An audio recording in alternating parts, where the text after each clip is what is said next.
everybody. Hey, everybody. I know. Anyways, No. I don't think you're supposed to do U-turns right here. it don't say I don't supposed to do no U-turn. So, damn, I know I can't go that guy. So, what am I saying? Calm down, Mom. Calm down. Anyways, we're still on that. She was terrified.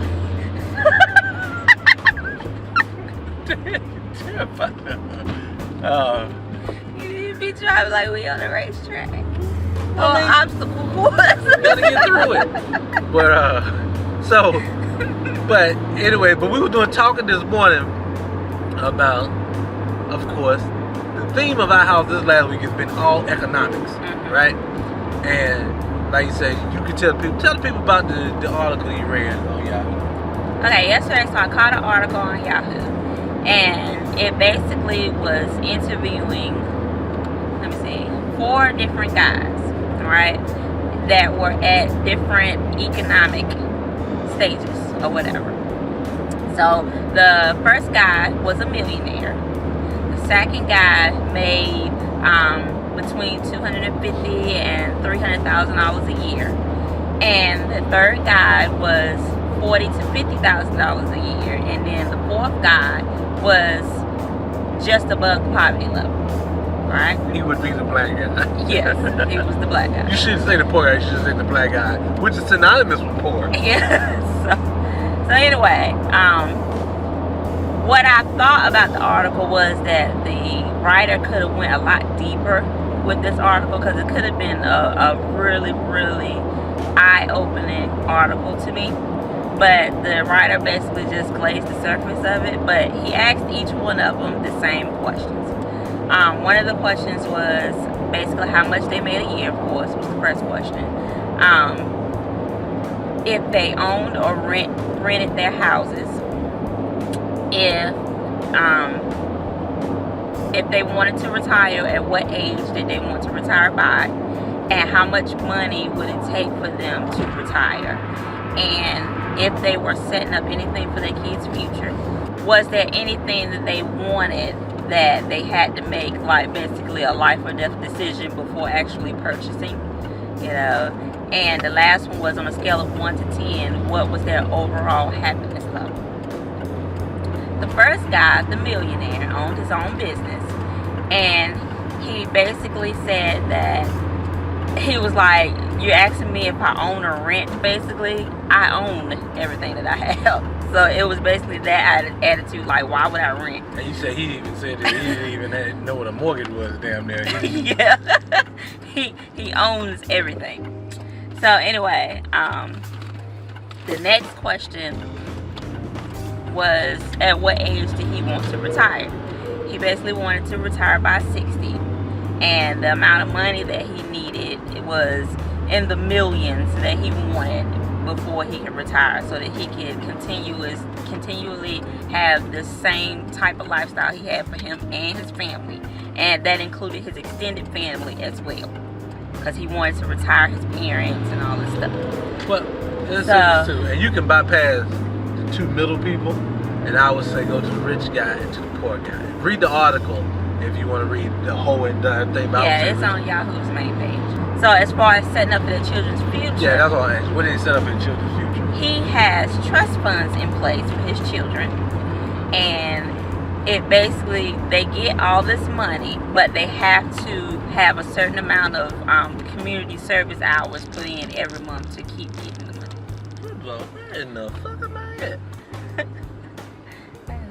But he wants them to be, he doesn't want them to be spoiled brats. He wants them to be well balanced, so they have to do community service to keep their riches. So, I didn't know where the hell I was at. I was lost as hell. Okay, I'm good now. On the scale of 1 to 10, his happiness was 8 or 9 at all times. Okay, so move on to the poor guy. Let's move to the poor guy. The poor guy made $7 an hour as a barback.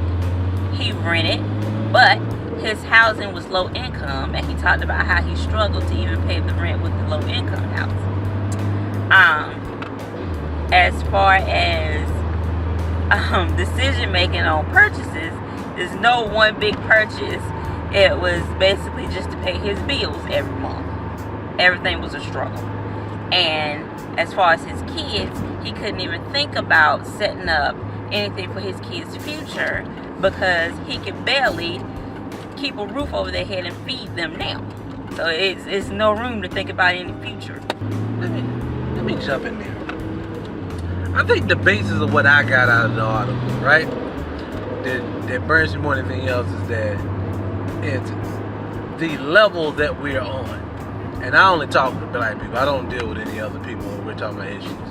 And I think every black person I know, or damn near every black person I know, can relate to his story, right? To the poor guy's story. And the thing that bothers me is that I think we set the bar too low, is what we're doing. We have to learn to start dealing with trying to gain wealth. We talk about this all the time. Gain wealth. There's nothing wrong with wanting to be wealthy. Stop saying I can live off of this low amount of money, that's all I need and I'll be fine. Fuck that. Yes. No. And there's no rule or limitations in place that say that you can't get to a certain level in life. For some reason, subconsciously, I think black people think that, without even realizing they think this, that they can't get to a certain level above maybe $40,000 or $50,000 a year. You can be so much more than that. You can make so much more than that. We tell our kids that all the time. But I don't even think we even really truly believe it when we tell our kids that. Because and so I'm a firm believer in this, is that if you can't conceive it, it can't happen. Yeah. You have to be able to conceive it for it to happen. And let's be honest with it, most of us don't think that we ever going to amount to shit. And we only think that, or we want somebody white to bless us with something. I'm so sick of that. You know what I'm saying? Stop wearing. I'm tired of waiting for somebody to do it for us. I tell you what, we gotta run into the store real quick. When we come back out, I'll go on a rant about this a little bit more in depth too, and we can come back to it. Okay? Okay. See you in a minute, guys. Tumbling down, I'm stumbling, running around with you. Loving the sound, I'm loving it. Wondering how you move. Give you my soul. Do you still need it? Our love is gold. Do you still feel it? Drifting away. You shouldn't feel it. Why just like I said, I don't want to overwhelm y'all with a bunch of chitter chat about it. I just know this in business. We stupid. We don't do business. Business is the only way we're gonna get out. There's two ways black people are going to get out of their conditioning that we're in. To keep us, and I know people don't think one has anything to do with the other, but to keep us from getting shot in the street and going to prison for crazy prison terms, for traffic tickets and stupid shit like that, you got two options. You can either coon your way out of it, which means you have to give your dignity, your self-respect, and everything else in the process, or you can go in business and build something for yourself. People don't come after people with power. We have to gain power. I know that's a dirty word in our community because we have Jesus. We don't need power when you got Jesus. But for lack of a better term, I don't see where this whole concept of Jesus has helped us out of this condition. We still struggle. We're the most religious people in the world. They're the most godless people in the world. But we're the ones dying from stress and everything else in the world. That doesn't make sense. You know, if you put one and one together, that should equal two. That don't equal two. If that makes sense. And just to rewind it back a little bit, as far as college, the only time they basically go to college and push their kids to go to college is basically to network. Because when you go to college, they tend to meet people, and it's other people in their cultures or whatever that they meet there, that their families may be into some type of business, or everybody has something to bring to the pot, basically.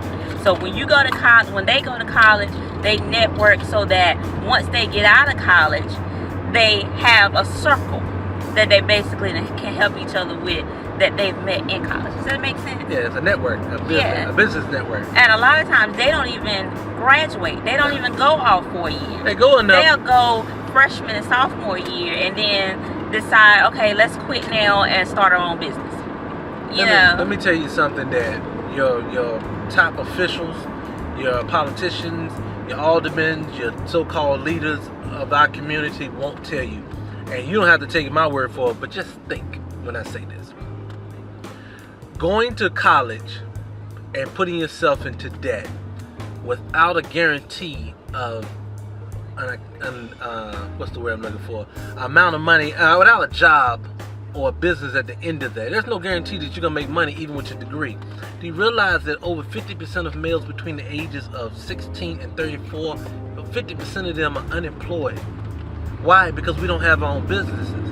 So since we don't have our own businesses, you got men going to college and women going to college and coming out with debt and no money. So when I'm trying to get no avenue to making it. No, so and not even a viable option of how to even know how to start to make money.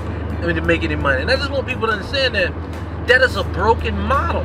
I'm not telling you to go to school, but if you're gonna go to school, for one, tell your children just like this. If you're going to college, you need a free ride, which is very possible. Just be an A student. That's all you have to do, is just basically try your hardest, make sure your grades is on par. Unless something's mentally wrong with you, then you don't need to be thinking about going to college in the first place. Then you should be able to get a full ride to a university. Say if you always wanted to go to one school and they don't give you a free ride, well, hell, you just can't go there. Go to another one. Go to one that will give it to you. Also, major in something that you know you will have a position when you come out of school. For instance, doctors.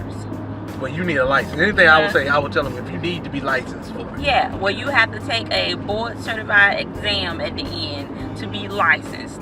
That's what you need to be going into. Yeah, because, and stop being lawyers and stuff like, no, lawyers can't find jobs either. No, believe me, they have to recreate and keep creating laws so they can actually employ lawyers, because 80% of lawyers are out of work. They don't even tell you that. Do doctors, engineers, stuff like that. You know what I'm saying? We hadn't done it in a while when it comes to college. I'm gonna tell you like that. There is, and I may even put some clips of this in this video. But if I don't put clips into this video, I at least will tell you to watch this documentary.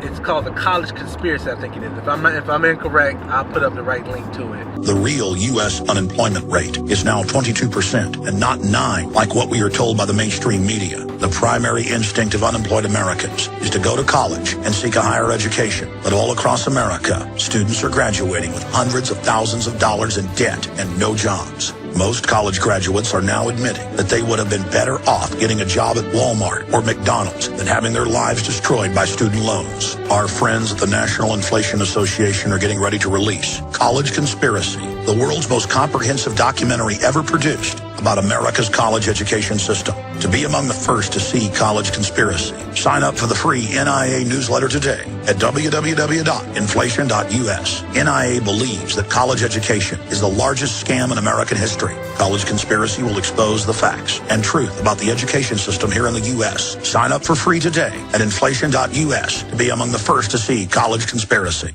This thing right here will open your eyes to what's really going on with this college racket. And that's why all our leaders are telling us to go, because white people are feeding us this bullshit that this is the way out of your problem. This is not the way out.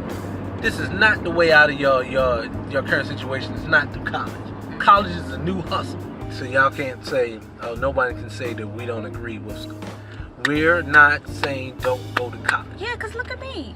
But you know, the main reason why I go to school is because I know by having these degrees on my wall in my office, that looks good. You know what I'm saying? When clients come in, that looks good to see a master's, a PhD. That looks good on my wall. So that's the only reason why I'm doing it. Not for a job. Not for a job. See, I'm creating my own path.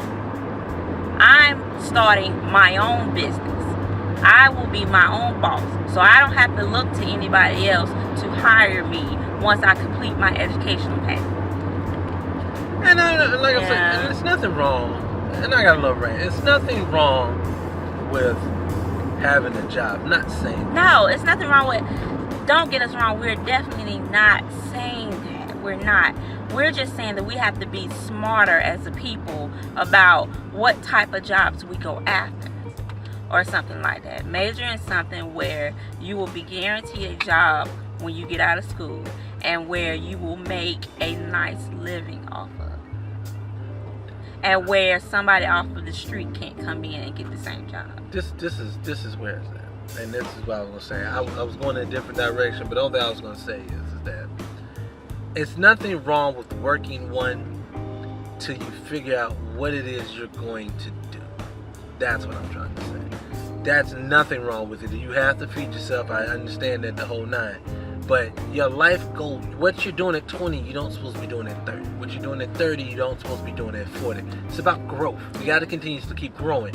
And see, through economics, that is the only key out of this hell of America that we're living in for black people. We got to do it. And let me finish what I'm saying. And my point is that with college, and I was going to say this, the whole thing of college is this.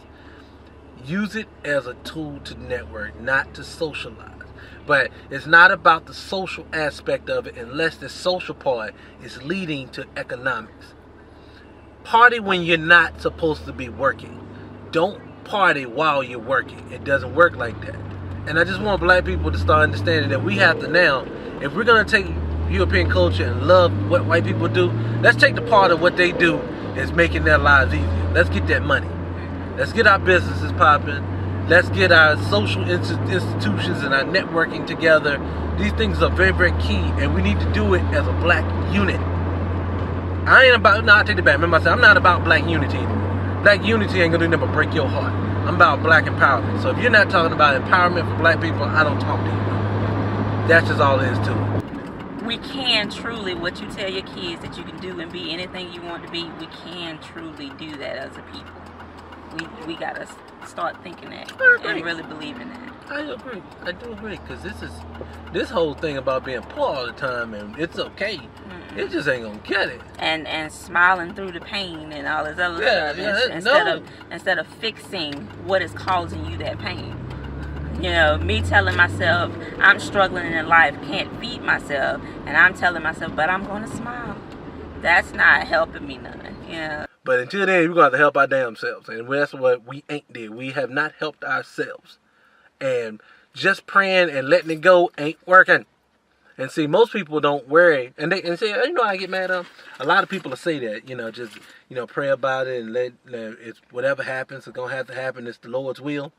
You say that shit till it happens to someone you care for. Mm-hmm. And then it's going to be a whole different story. Then you want some justice. That too, we got to start looking at each other as brothers and sisters. We can't sit at home and see somebody's child get killed on TV and that's so sad. But it was the Lord's will. And then you keep on going on in your day-to-day life. Don't worry like that. But anyways. We're going to run in and get the little one. Is we ending the vlog right here? Yeah. You did a lot of goddamn talking again. You did more talking than me today. No. This is gonna be a long one to edit, guys. So, alright, if we do come back, great. If we don't, we may come back later because we have to still go work out. I'll talk to you guys later. See you later. I need to show y'all Teddy more. He's a lovable. You don't. Matter of fact, I'm gonna show you Teddy later today. Me and Teddy gonna play today. I'm gonna show you how bright my dog is. This motherfucker is damn near human. He dumb as heck. What else? We Teddy. bought him a ball to play with. He ate it and then threw up everywhere. That's how dumb he is. He didn't eat the ball.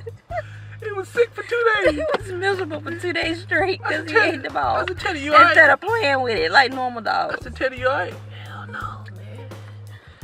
Goddamn fur all in my stomach, man. What are you, a goat, nigga?